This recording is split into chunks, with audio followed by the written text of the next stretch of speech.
बिहार तैयार हो जाइए।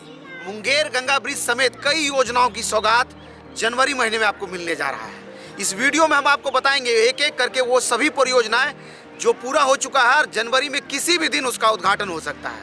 हम जहां खड़े हैं हमारे पीछे ये जेपी सेतु है। जेपी सेतु पर सिंगल लेन का रेलवे ट्रैक है। इस पर दोहरीकरण का काम बहुत ही तेजी से हो रहा है, जिसका वीडियो हमने आपको दिखाया था और रेल के सीपीआरओ ने कहा था कि इस योजना को हम पूरा कर चुके हैं और जनवरी महीने में किसी भी दिन इसका उद्घाटन हो सकता है। सोनपुर से पाटलिपुत्रा के बीच में हमारा अभी सिंगल लाइन वर्किंग में है। इसके डबलिंग का काम चल रहा है। 31 जनवरी तक इस पर डबल लाइन बिल्कुल बनकर के तैयार हो जाएगा। यह जो ब्रिज है यह तकरीबन 4.56 किलोमीटर लंबा ब्रिज है और यह भारतीय रेल का दूसरा सबसे लंबा ब्रिज है। कड़ी में जो अभी मुख्य रूप से जो काम चल रहा है वो दीघा ब्रिज हॉल्ट से लेकर के जो पटना में है वहाँ से लेकर के ब्रिज तक का जो अप्रोच है उसमें 45 स्पैन जो हैं उस पर गर्डर्स लॉन्च कर दिए गए हैं। ट्रैक लिंकिंग का वर्क हो चुका है और अब लगभग वर्क जो है फाइनल स्टेजेस में है। सीआरएस सैंक्शन होने के बाद हमें आशा है कि जनवरी के अंतिम सप्ताह तक या उसके दौरान हम लोग इस पर रेल परिचालन बहाल कर देंगे। इसके अलावा मुंगेर गंगा ब्रिज का काम बड़ी ही तेजी से हो रहा है।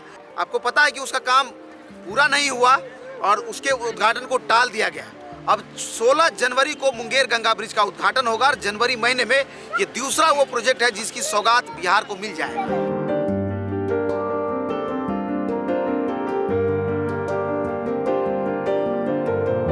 2 तल्ले वाले इस मुंगेर गंगा ब्रिज का नींव पूर्व प्रधानमंत्री अटल बिहारी वाजपेयी ने वर्ष 2002 में रखा था। 2016 में जब यह ब्रिज बनकर के तैयार हुआ तो इसका उद्घाटन हुआ। इसके नीचे से अभी ट्रेन चलती है तो ऊपर से सड़क मार्ग है। सड़क मार्ग को अप्रोच रोड से जोड़ने के लिए पिछले कुछ वर्षों से काम चल रहा है और वह अंतिम स्टेज में पहुंच चुका था। इसको लेकर के चर्चाएं थी कि 25 दिसंबर को इसका उद्घाटन होगा, चूंकि इसका नींव पूर्व प्रधानमंत्री अटल बिहारी वाजपेयी ने रखा है। ऐसे में उनके जन्मदिन पर एक तोहफे के तौर पर राज्यवासियों को इसे समर्पित कर दिया जाए। लेकिन फाइनल स्टेज में बचे हुए कुछ निर्माण कार्य के कारण इसके समय को आगे टाल दिया गया और अब जानकारी मिल रही है कि 16 जनवरी या इसके बाद किसी भी दिन मुंगेर गंगा ब्रिज का उद्घाटन हो सकता है। इस ब्रिज पर आवागमन शुरू हो जाने के बाद मुंगेर, खगड़िया, बेगूसराय और इसके आसपास के लोगों को जो भागलपुर या मोकामा घूमकर आना जाना पड़ता था उससे सहूलियत मिलेगा। लगभग 125 या 150 किलोमीटर का यात्रा 12-13 किलोमीटर में सिमट कर रह जाएगा।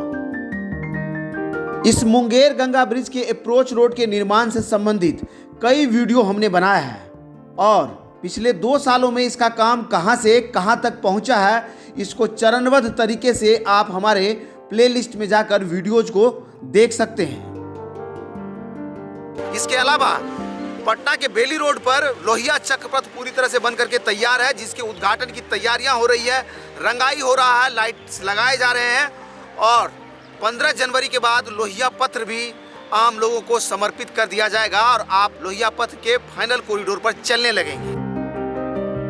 इसको बन जाने के बाद जो बेली रोड पर ट्रैफिक का डायवर्जन था उसको पूरी तरह से स्मूथ कर लिया जाएगा और लोहिया चक्रपथ पर हम अलग से एक वीडियो बनाने वाले हैं जिसमें हम आपको बताएंगे कि ये कॉरिडोर किस तरह से आपको सुकून देगा और इसमें कहां से आकर के आप कैसे कहां निकल जाएंगे, इसको पूरा तरह से हम समझाएंगे उसमें आप। लेकिन अब तक जितनी भी वीडियोज आपने देखा है उसमें कॉरिडोर के बारे में जो बताया गया है उसमें किसी भी तरफ से पटना के बेली रोड पर अगर आना हो और कहीं से भी बेली रोड को जाना हो तो आपको कहीं रुकना नहीं होगा, सीधा और विदाउट ट्रैफिक के आप जा पाएंगे। उसकी व्यवस्था वहाँ की जा रही है।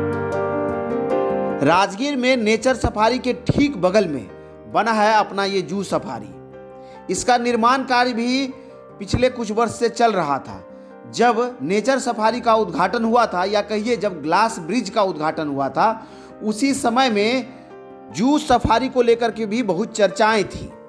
नेचर सफारी या ग्लास ब्रिज में आते जाते समय इसको दिखाया था। अब यह बनकर के पूरी तैयार है और अगर आप राजगीर से घोड़ा कटोरा या फिर रोपवे की तरफ आगे बढ़ेंगे तो आपको दाहिनी तरफ में यहाँ पर वाइल्ड लाइफ सफारी या कहिए राजगीर का जू सफारी दिखाई देने लगेगा और इसका उद्घाटन भी किसी भी समय जनवरी महीने में हो सकता है। और इसके उद्घाटन के बाद राजगीर का आकर्षण और बढ़ जाएगा और टूरिस्ट वहां और ज़्यादा पहुंचने लगेंगे।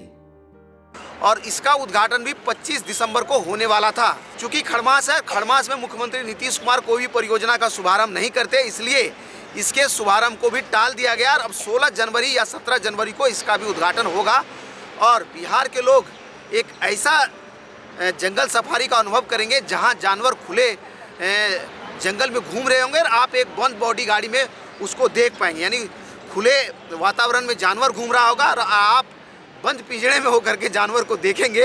यानी जैसा कि दूसरे जू सफारी में होता है, ठीक उसका अनुभव वहां कर पाएंगे आप। इसके अलावा कोइलवर का ब्रिज भी बनकर के तैयार है। आपको बता दें कि पिछले ही साल कोइलवर ब्रिज के अप स्ट्रीम का उद्घाटन हुआ था, जो 3 लेन का ब्रिज था और जिस पर गाड़ियां अभी एक तरफ से चल रही है। इसके डाउन स्ट्रीम में जो 3 लेन का ब्रिज था वो भी बनकर के तैयार है। उसका उद्घाटन भी 16 जनवरी के बाद किसी भी दिन हो सकता है। और इस पर भी अभी फाइनल वर्क हो रहा है, रंगाई का काम चल रहा है, मास्टिंग का काम लगभग कंप्लीट हो गया है, अप्रोच रोड का भी काम फाइनल स्टेज में है।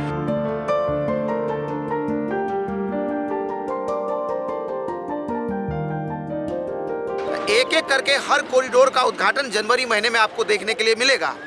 रोड परियोजना और जू सफारी के अलावा बिहार में इंडस्ट्रियल कॉरिडोर का भी काम बहुत तेजी से हो रहा है। और हाल ही में एक कार्यक्रम के दौरान बिहार के उद्योग मंत्री शाहनवाज हुसैन ने कहा कि आने वाले 16 जनवरी के बाद किसी भी दिन 3-4 उद्योग का जो है काम शुरू होगा या बिहार के लोगों को समर्पित किया जाएगा। यही 14 जनवरी के बाद गोपालगंज में 2 प्लांट आ रहा है जो जनवरी में उद्घाटन होगा। मुख्यमंत्री जी से गुजारिश करेंगे इथेनॉल का, यानी ग्रेन बेस बनने जा रहा है। 2 आरा में तीसरा तैयार है, पूर्णिया में चौथा तैयार है। बिहार के मोतीपुर में आइए, शाहनवाज हुसैन अपनी पोटली में से उद्योग धंधे कहाँ कहाँ लग रहे हैं लिखकर दिखाएगा, आपको बताएं। इसलिए हम कह रहे हैं वो चाहे इथेनॉल के क्षेत्र में हो, चाहे फिर वो पेप्सी का इंडस्ट्री हो, वो क्या होगा ये आने वाली वीडियो में हम आपको बताएंगे। लेकिन जनवरी महीना में लगातार एक के बाद एक बड़ी बड़ी सौगातें बिहार के लोगों को मिलने वाला है और उसका एक एक वीडियो आप हमारे चैनल पर हमारे जरिए देखेंगे या देख रहे हैं। इसी तरह के और वीडियोस को अगर आप YouTube पर देखते हैं तो हमारे चैनल को सब्सक्राइब कीजिए और आप खुद तो कीजिए ही, अगर अच्छा लगता है तो दोस्तों से भी कराइए तो हमें बड़ा अच्छा लगेगा। और अगर आप हमें फेसबुक पर देखते हैं तो हमारे पेज को लाइक कीजिए। और आपको इंस्टाग्राम और ट्विटर पे तो हमने बता ही दिया है कि हम मिल जाते हैं वहाँ पर, आप चाहें तो वहाँ भी हमारे साथ जुड़ सकते हैं। धन्यवाद।